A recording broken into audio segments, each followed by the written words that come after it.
జై శ్రీమన్నారాయణ.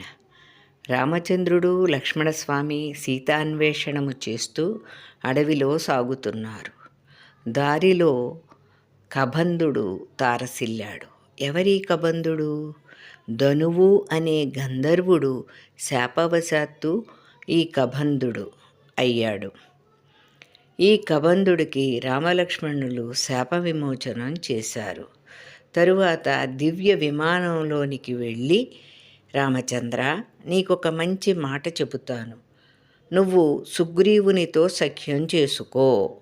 ఆయన ధర్మాత్ముడు. అలాగే నీవు సుగ్రీవుని కోసం వెళ్ళే దారిలో శబరి అనే ఆమె వద్దకు తప్పకుండా వెళ్ళు అని చెప్పి వెళ్ళిపోయాడు గంధర్వుడైన కబంధుడు. సుశీలారాణి రామానుజదాస్.